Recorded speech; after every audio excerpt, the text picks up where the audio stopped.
Golden State Media Concepts presents the GSMC Classics series, with episodes of some of your favorites from a day gone by, a time gone by. Join us as we time travel to some of your classic favorites from yesteryear. The GSMC Podcast Network invites you to sit back, relax, and enjoy the GSMC Classics series on the Golden State Media Concepts Podcast Network.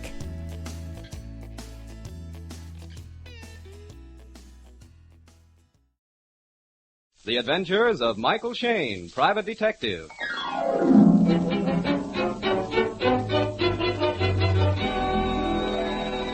The people who make 76 gasoline and Triton motor oil, Union Oil Company, present The Adventures of Michael Shayne, Private Detective, starring Wally Maher and Kathy Lewis.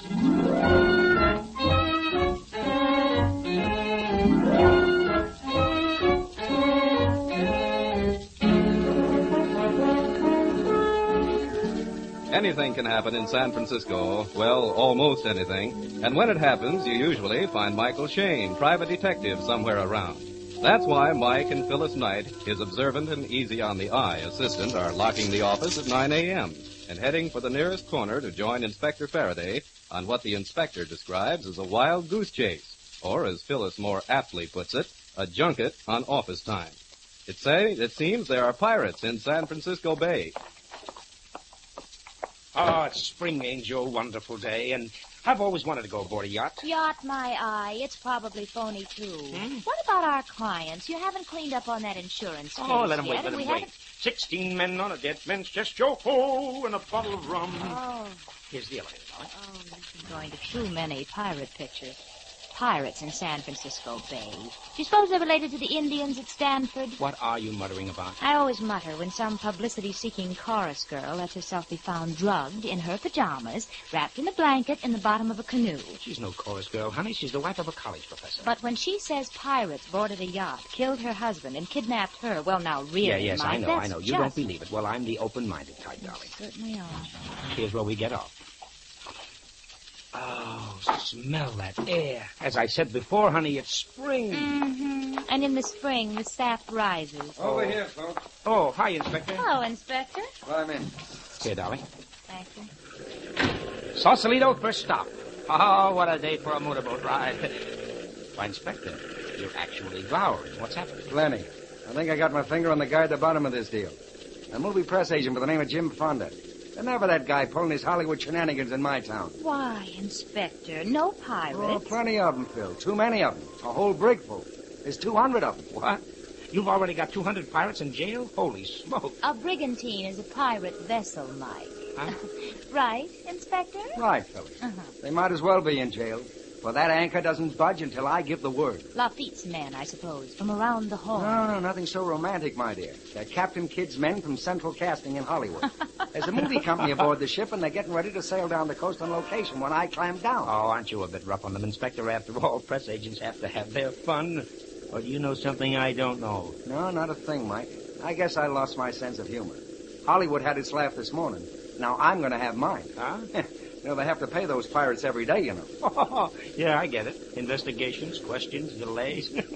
Well, where do we go first, the pirate ship or the yacht? The yacht. Maybe Professor Porter will be there himself, if he isn't still playing dead. Where's the wife? She'll be there, too. And so will Jim Fonda, or I'll fire every detective on my staff. Well, that might not be a bad idea. Save the sarcasm, Mike. Tony Cooley. Well, there's the yacht. Oh, that's beautiful. Wow. There's nothing phony about this baby. She's big enough to go to sea. Yeah, but she hasn't been away from that dock site since the professor bought her. Hey, this doesn't look like a college professor's layout. A nice, tidy little investment there. Yeah, teaching's a sideline with Professor Porter. They tell me he's got oil wells working for him. If that's Annabelle, his wife, coming out to welcome us, they better be gushers. She looks very expensive. Inspector Faraday? Yes? Oh, and this is Michael Shayne and Phyllis Knight, Mrs. Porter. How do you do? Good morning. How do you do? Please come into the lounge. Thank you. I'm a courteous man, Mrs. Porter, but I haven't time for courtesy this morning. I can't understand why an apparently sane woman would expect us to believe such a story. Do you mind if we stroll around, Mrs. Porter? I've never been on a yacht before. Yes, certainly. And now, Inspector, will you please explain why you doubt my story? Big-hearted Mike. He just can't bear to hear a beautiful redhead bawled out, so he takes the powder. Oh, look, Angel, this doesn't add up. You don't plot publicity gags in a playhouse like this one. Huh? You've seen something, Mike. Or maybe it was just one look at the redhead. I guess this is the master's stateroom. 2 beds. What are you doing? The one bed layouts in the guest cabin. Mike, what did you see? Huh? Oh, just Mrs. Porter. She used to be Annabelle Armstrong in the movies. Well, so what? Hey, now it's my turn. I spy something beginning with the letter P. Give you one guess. Pills in a blue bottle by the bed. Think I'll have a look. Mike, this entire bottle wouldn't put a child to sleep. Let me see it, honey. Oh, it doesn't spell anything backwards. It spells something for me. These pills prove Annabelle went canoe riding with her eyes open. Ow! What'd you expect to find in the closet, pirates? Oh, that bag that hit my foot felt like it was packed. Hey, it is. And so's this one. Everything for a nice long trip. You know, I could take a honeymoon with this bag. Say, the professor's a snappy dresser. Oh, Just fine. look at this sport coat. Come on, Mike. Let's quit playing house. I want to watch Annabelle act. Okay. I might have known how it would turn out when I brought you along, Mike. Why, what's up, Inspector? It's murder, my boy. While we're playing houseboat. So her story stood up. I'm buying it up to here. Well, I haven't heard it, but I think I'll shop around. Well, Fonda's the guy, all right. I just telephoned a general alarm. Ought to pick him up any minute. You telephone? Yeah, there's a phone. The yacht's permanently tied up to the pier. I also sent for Porter's secretary. He may have some information. Inspector, do you mind bringing us up to date? We've been sightseeing. Well, Mike, here's the story. Jim Fonda is Porter's nephew. Yeah? Sort of a family black sheep. He's been causing trouble. Everything from forgery to some sort of blackmail. Uh-huh. Well, it seems Fonda headed for the professor's home as soon as he hit town. The professor's secretary sent him to the yacht. That'd be yesterday afternoon. There was a row. Porter threatened to send Fonda to jail and shoved him off the boat. Yeah? Fonda yelled he'd be back and told Porter he'd better have it ready. Mrs. Porter thinks he meant a sum of money. Maybe the Secretary Taylor can clear that point. Uh-huh. But where do the pirates come in? Well, I'm coming to that. I'll tell you, Mike. After Fonda left, Mrs. Porter developed a headache. That night she couldn't sleep. The professor went into the lounge to read, and Mrs. Porter took 2 sleeping pills. 3, my dear. Mrs. Porter took 3 sleeping pills. Later, she was aroused by loud voices, and then a big, burly pirate with a red beard leaned over the bunk. I believe his beard was black this night. Oh, yes. The light was on. No, the cabin was dark. This man, dressed like a pirate, seized me, threw a blanket over me, and carried me to the canoe. It was one we kept tied to the yacht. There was a body wrapped in a blanket on the bottom.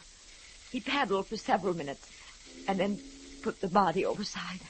Maybe you'd better ask the questions, Mike. Well, you're doing fine, Angel. Thanks. Mrs. Porter, the cabin was dark. There was no moon. How did you know the man was dressed like a pirate? He struck several matches. Oh? Yes, he was smoking the pipe. I see. And why are you so sure that this man dressed as a pirate was Jim Fonda? I knew Jim. He was publicity man on one of my pictures. Oh, maybe I should explain. I'm Annabelle... Oh, not at all. I recognized Annabelle Armstrong the moment I came aboard. Thank you. Well, Jim Fonda had 2 peculiarities. His eyebrows were highly arched, and his left eye twitched. I recognized him despite his disguise the first time he lighted a match. Did he know you had recognized him? I'm not sure. He might have worn the pirate costume as a prank. Jim had an odd sense of humor. I believe he intended taking me with him. He tried to arouse me when he landed the canoe. I was too heavy to carry far. Those sleeping tablets must have been pretty powerful. Mr. Shayne, those tablets are a mild, harmless sort. I was wide awake. Limp from fright at first, and then I acted. Don't forget, I used to be an actress. Why did you stay in the canoe after he left you? Well, I yelled my head off, and nobody came. It was dark, and, well, I was afraid I'd fall into the water. I can't swim. Well, that's sensible. Do you think you could locate the spot where your husband's body was dropped into the water? I pointed out the spot when the police brought me to the yacht this morning. That's right, Mike. We've had men grappling for the body all morning. There's no current and the water's quiet, so we ought to bring it up. Well, that's the police launch. We found the body, Inspector. That ties it up. Bring it in, boys. Well, you satisfied now, Angel? No, I am not, and neither are you. Mm-hmm. Say, I guess that'd be Mr. Taylor with the briefcase over there coming down the pier. Huh? Oh, yes, the secretary. Dark and handsome. Huh? And not too tall.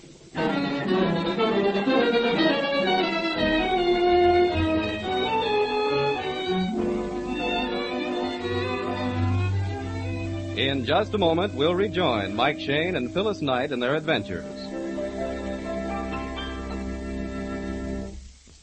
Probably no other possession you may have requires the attention and constant care that your automobile does. The hundreds of bearings and precision gears in a car need continual protection against rust, friction, heat, and abrasion. That is why regular stop-wear lubrication is so vital to the condition of your car. You see, stop-wear lubrication is more than just a grease job. It's a system that's been worked out from years of experience to give your automobile the best possible care. When you leave your car at a Union Oil Minuteman station for stop-wear lubrication, you can be sure that nothing on your automobile will be overlooked or hurriedly serviced. Each fitting is carefully and thoroughly lubricated according to the manufacturer's specifications. While your car is on the hoist, the Minutemen inspect out-of-sight points and check them for danger signs. Finally, as complete proof of Stopware's reliable lubrication, you receive a 1,000-mile written guarantee with each job. You'll find your car rolls smoother, handles easier, stands up better with regular Stopware lubrication. Stopware guaranteed lubrication is available only at Union Oil Minuteman stations.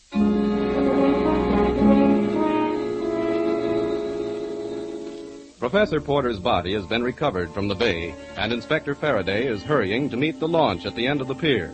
Mike and Phyllis are following, but Phyllis is reluctant to leave Mrs. Porter and the professor's secretary, Bill Taylor, together in the lounge of the yacht. Come on, hurry, honey. They'll be here in a minute. You're getting awfully careless, Mike. I know what I'm doing. I wonder. Oh, cut it out, Angel, please. Oh, Mike, get tough. Be yourself. Why, what do you mean? Well, don't let a good-looking redhead blind you. So far, she's got all the answers, Angel. Good answers. All of them. All right, take it easy now. Yeah, okay. Bring it over here. Hey, give me a hand. This is heavy. Okay, Sergeant, cut the ropes. Right. Hey, what are all those lumps? Some sort of weights. Made a sack out of the blanket. Open it up, ma'am. Okay, here we are. Holy jumping catfish. Well, I'll be... I knew they were heavy reading, but I never thought of them as weights. Well, the professor went down wrapped in culture, the Encyclopedia Britannica. Yeah. 1, 2, 3, 4... 12 volumes. Mm-hmm. From A to J. Mike, look over by the inspector, Mrs. Porter and Bill Taylor. Of course, darling, they've got to identify the body. Oh. Look out, she's fading. Take her back to the yacht, men. This I've got to see. Annabelle in a swoon. You better go with her, Angel. Now, hurry. Okay. Doc says, can he have the body now? Okay, take it to the morgue. What about all them books? You know what to do with evidence. The blank and everything go to headquarters. Right. Inspector. Yes. See any marks on the body? Not a scratch. Hey, where's Porter's secretary? Right here, Inspector. Bill Taylor. Does Jim Fonda strike you as the sort of fellow who'd pull a job like this? Well, I wouldn't like to accuse anyone of a thing like this. How long have you known him? About a year. Ever since I've been with Professor Porter. Shall we return to the yacht? I'm afraid Mrs. Porter's ill. We can talk here. Miss Knight will look after her. Oh, this is my friend, Mr. Shayne. Oh, how do you do, Mr. Shayne? Fine. Well, looks like Fonda put his trademark on this one. I don't know. I only wish I'd never sent him to the yacht. Hmm? When was this? Sunday. Yesterday afternoon.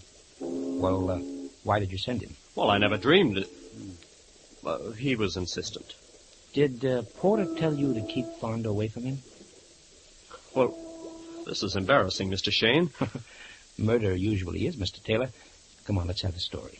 Well, Professor Porter disliked seeing his nephew. Why? Was he afraid of him? No, not exactly afraid. It was just that, Well, look, Inspector, can this be kept confidential? Well, how can I tell you until I know what it is? Well, a good many years ago, Professor Porter was involved in a rather nasty divorce case. Well, nothing like that stand up. His past is clean. Maybe he took on a new identity, Inspector. It's been done, you know. Yes. Professor Porter did take a new name and arranged an entirely different past. You see, Professor Porter was William Steele. Hey, wait a minute. I remember that case. Back on Long Island. I don't know a great deal about it, however. But Fonda did, huh? And made the most of it. Well, I'm not sure, Mr. Shayne. But you see, I took care of Professor Porter's bank account, and he gave his nephew large sums of money. How much does Mrs. Porter know about this? I don't believe she knows anything about the divorce. But she knew Fonda had something on her husband? I suspect she did. She knew about the money because she spoke to me about it. Mm-hmm. How often has Fonda been tapping the professor? Almost every month. This was his second trip this month. Speaking of trips, where were you going on your vacation? My vacation... Oh, you found my bag. What's this about a bag, Mike? I found 2 bags fully packed in a closet. One belonged to you, Mr. Taylor, I believe. And the other one? To Mrs. Porter. Well, that's easy to explain. You see, the professor sold the yacht, and I was moving my personal possessions. I presume that Mrs. Porter had the same thing in mind. What about Professor Porter? Well, he always put things off until the last moment. Meaning? Well, the moving van isn't due until tonight. All right, Mike, that explains the bags. Now, let's get back to my office. I want Fonda. And I'd like to see how Mrs. Porter's feeling. All right, go ahead. The coroner's inquest hasn't been set, but I want to see you and Mrs. Porter tomorrow morning. Okay, we'll be at Mrs. Porter's home. Mike. Huh? Michael. Yes, Angel? Now I've seen everything. How is Mrs. Porter? Oh, she's beautiful, but bereaved. She's repairing her makeup. Come on, I want to get to my office. Mike, did you ask Mr. Taylor about the bags? Yes, Angel, yes. But he knows the answer.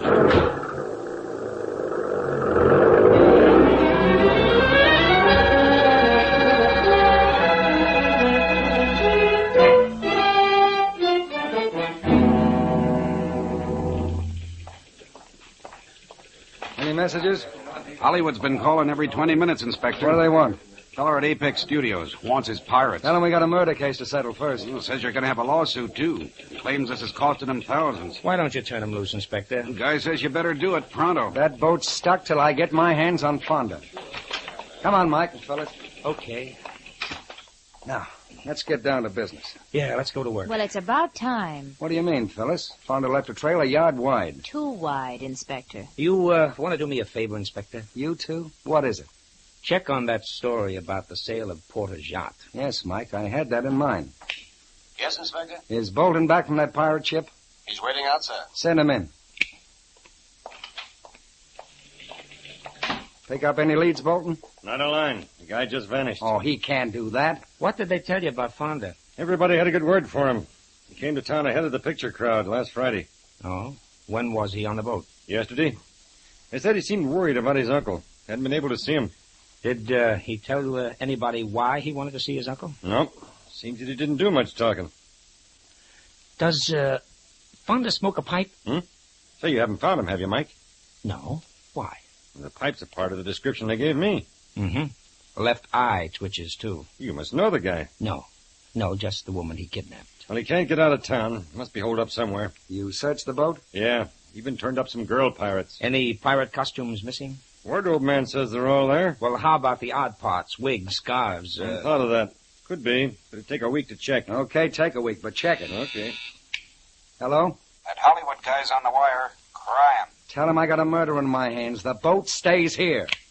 Fonda's not on that boat, Inspector. His friends are. Get back to that boat. If I stay out there any longer, I'll turn pirate myself. Got any ideas, Mike? Well, I'd like to know about, About that Porter yacht, Inspector. Yes? Professor sold it, all right. That satisfy you, Mike? well, that cooks one idea anyhow. I've got an idea, Inspector. Let's have it, Phil. Remember when lovely Annabelle was giving us Act 2? Oh, let's don't be catty, Angel. You be quiet. I know when you're getting ready to spring something. I wish I knew as much. All right, Smarty. Well, Mrs. Porter spoke of Jim Fonda in the past tense. A natural reaction. Probably glad to have him out of her life. Oh, you don't. Just heard from the coroner's office, Inspector. When's the inquest? Tomorrow. Funny thing, What's that? Doc says Porter's been in the water 2 or 3 days. Did you hear that, Mike? Well, that knocks the whole case into a cocked hat. But Mrs. Porter said it happened last night. Well, maybe she'll know the answer to this one. Maybe I know the answers. What? Remember when we went through the staterooms on the yacht? Yeah, you admired the beds. Uh-huh. There were 2 in the stateroom and 1 in the guest cabin. Yeah, they'd all been slept in. Maybe yes, maybe no. But there was something missing. Hey, I remember. The blankets. Now you're cooking. Look, this is no time for guessing games, Mike. Let him alone. I thought he never would wake up. 1 blanket to wrap the professor in, 1 for his wife for a canoe ride. Yeah. That makes 2 blankets. Where's the third one? Maybe it was for Fonda. You're wrong, Mike. And about encyclopedias? 20 volumes to the set, covering everything from A to Z. Right, Angel, right. Where's the other 8 volumes? Porter was dumped overboard with A to J. And you think K to Z are with Fonda?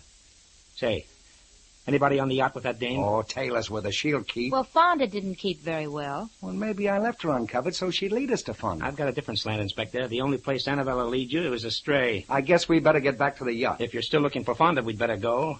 I doubt if there's anyone else there. All right, let's go. Fonda's the lad I'm still looking for. Then you better take along the boys with the long-handled rakes, Inspector.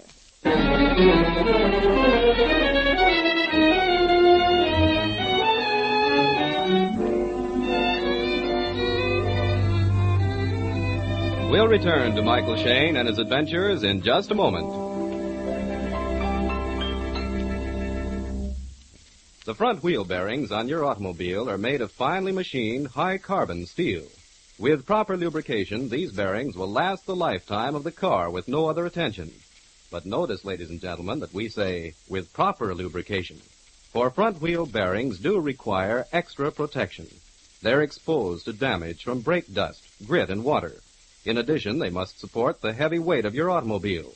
For these reasons, and because they are expensive and difficult to replace nowadays, front wheel bearings should be carefully and thoroughly lubricated. Your neighborhood Union Oil Minuteman knows this. That's why he takes such pains to do a thorough job of lubricating front wheel bearings. First, he washes out all the old grease and dirt with solvent. Then the bearings and races are individually cleaned until they're dry and shiny. Finally, the clean, polished bearings are replaced in the races. Then, with special equipment, every surface is snugly packed in a thick coating of Union ball-rolled grease, and your front wheels are all set for months of well-lubricated, easy rolling. The cost for the entire service of your front wheel bearing assembly is nominal. So for safer, easier driving, just stop in wherever you see the sign of the big orange and blue 76 and ask for Union Oil's front wheel bearing service. Thank you.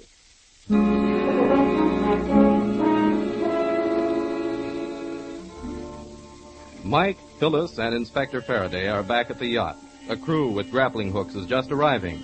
It would be Old Home Week if Mrs. Porter and Bill Taylor were there, but they've flown the coop. The inspector mutters to himself. I hope this phone's still working. Hello? Hello, Sarge? Yes, Inspector? Get Cassidy on the short wave.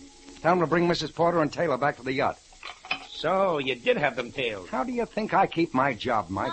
Mike, you were right about the blankets, and the bags are gone, too. Sure they're gone. Taylor told us they were moving into town. And here's where the encyclopedia set came from. Where is it? An empty shelf, and I never even noticed. Say, let's go out on deck and see if they fished up anything, huh? All right. Hey, fellas, have you found anything? 2 tire cases and a couple of pairs of old shoes. Well, keep on raking. Try it forward. Okay. It's beginning to add up, all right. Yeah, sure it adds up. Fonda gets into town, goes to see Uncle Porter. And tries to pick up $5,000. No. I'm not buying the blackmail scenario. Why, Mike? Too well planted like the rest of the deal. Anyhow, a crook working a blackmail racket doesn't have to work as a press agent. Okay, so Fonda goes to see Porter. And Porter isn't in sight. Annabelle and Taylor give Fonda a cock and bull story. He gets suspicious and starts checking. Yeah, but where? Around the neighborhood, at the university. And then? Annabelle and Taylor get ideas. Maybe Fonda is the answer to a little job they've already done. You mean Porter's murder? You're on the beam, Inspector. My guess is Fonda stood to get a slice of the professor's estate, a big slice. I'm beginning to like your story. Well, wait a minute. Let me finish it. They decide to knock off Fonda, hang the Porter murder on him, and live happily ever after. Take the whole pot, huh? Right. So Taylor lets Fonda know that his professor uncle is on the yacht. And when Fonda shows up Sunday night, Taylor drills him. Hey, aren't you boys guessing a bit too far ahead? Huh? You got no proof that Taylor shot Fonda. In fact, you've got no proof that Fonda's even dead. No. But do you see what I see on that ledge? You mean the lamp? Yes, darling, a lamp. Where it couldn't do anybody any good. No, it's not very ornamental. Okay. Quit being clever. Move it. All right. A bullet hole. Yes, honey, a bullet hole. Not very old, either. And since no bullets were used to put the professor out of the way, and Taylor and the professor's wife are still alive... What is it, Sarge? Another bundle, Inspector. Well, Inspector, blanket number 3.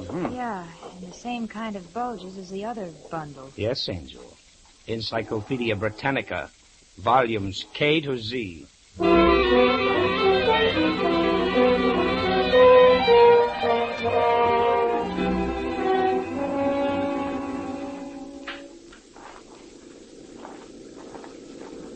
Looks like a police car. Cassidy, you hope. With our 2 murdering lovebirds. Yeah.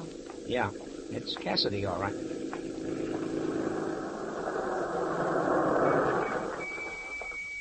Here they are, Inspector. Did you send for us, Inspector? Yes, I wanted to finish our chat. Why, what happened, Inspector? Nothing much. We just found Fonda's body. Get out of the car, Taylor. You too, Annabelle. Duck, guys, he's got a gun. Get him, Faraday, get him! My gun's jammed! That got his tire. The car's caught fire. Yeah, come on, run for it, hurry. They're both unconscious. Yeah, pull him out, pull him out. Get her first. Easier that way. Taylor's all in one piece anyway. It's the same with the dame. Just bumped her head. Well, that's too bad. Mike, where are you going? To get the robe out of the car before it's burned. Have you gone crazy? No. Now, here, let's throw this robe over Annabelle. Pull it up over her face. Hey, Taylor's stirring. He's coming out of it. Good. But I can't have Annabelle awake. Maybe I better conquer her. Let me. Wake him up, Inspector. Come on, you get up. Wake him up. Come on. Where am I? You're at the end of the road, fella. Oh, where's Annabelle? Mrs. Porter. Mrs. Porter is dead. Oh, no, she couldn't be. Huh? Pull the blanket back, honey. Was she dead? I mean... I know exactly what you mean, boy. No. Oh, she talked. Talked plenty before she went. You've been out cold for 10 minutes, fella. Come on, you'd better talk fast. I had nothing to do with it. Oh, I helped dispose of the bodies, yes, but she made me. She threatened my life. She acted like a madwoman. I didn't do it. I didn't. Then who did? Annabelle. She poisoned the professor and she shot Fonda. He's lying. Don't believe him. Oh, so you came too, huh? But you said she was dead. You tricked me. Which is nothing compared to what we're going to do to you, both of you. Yes, we tricked you. And you accused her of murder. Now it's her turn. Where did he hide the gun? At my apartment. Oh, you fool. If you'd kept your mouth If shut. you both kept your mouths shut, we'd still have caught you. Every clue that you planted, every clue that you thought would point to Fonda was a signpost leading us right to you. I don't want to talk to them anymore, Inspector. How about you? Not me. I've had all I want. Take him away, Cassidy.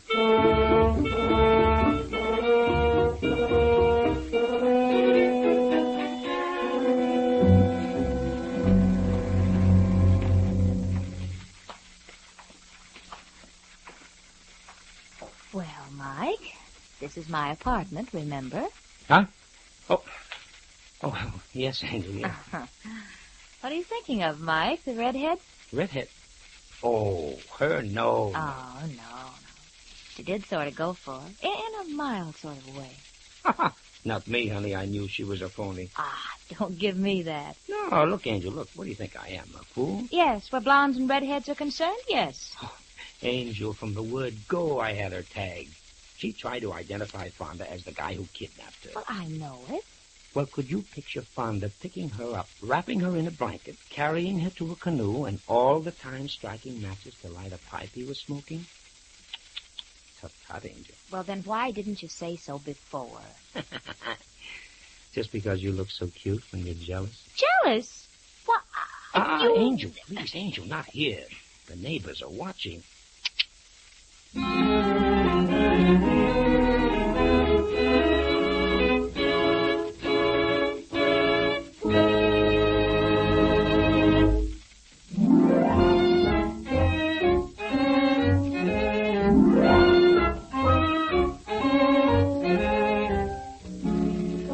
Tune in again next week at 8:30 for another adventure with Michael Shayne, Private Detective, starring Wally Maher and Kathy Lewis, with Joe Forte as Inspector Faraday. Tonight's story was written by Tom Petty and based on the character created by Brett Halliday. Music was composed and directed by Bernard Katz. This is Ed Stevens substituting for John Lang, saying good night for the people who make 76 gasoline and Triton Motor Oil, Union Oil Company. Ladies and gentlemen, despite all our efforts to know that living costs are rising, and certainly the high taxes of war are cutting deeply into our incomes, so why not help yourself and your country by starting a victory garden now?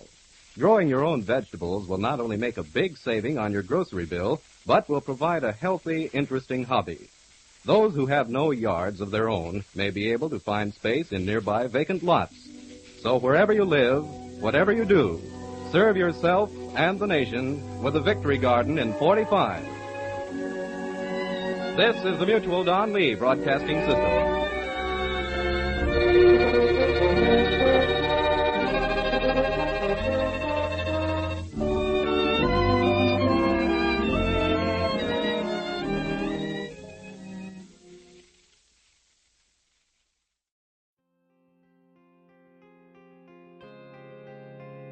You've been listening to the GSMC Classics series, part of the Golden State Media Concepts Podcast Network. Follow us at www.gsmcpodcast.com and find all of our timeless programming by typing GSMC Classics into any podcast app, including Apple Podcasts, Google Podcasts, SoundCloud, Stitcher, and more. Remember to subscribe to the GSMC Classics series podcasts of your choice to stay up to date on new episodes. And if you could take a minute to give us a nice review, that really helps us to get this ageless programming out to others who would enjoy it just as much as you have. Check out all of our GSMC Classics series podcasts. Whether you're in the mood for comedy, romance, adventure, history, science fiction, horror, or anything in between, the GSMC Classics series has you covered. Thank you, and we hope you have enjoyed today's program on the Golden State Media Concepts Podcast Network.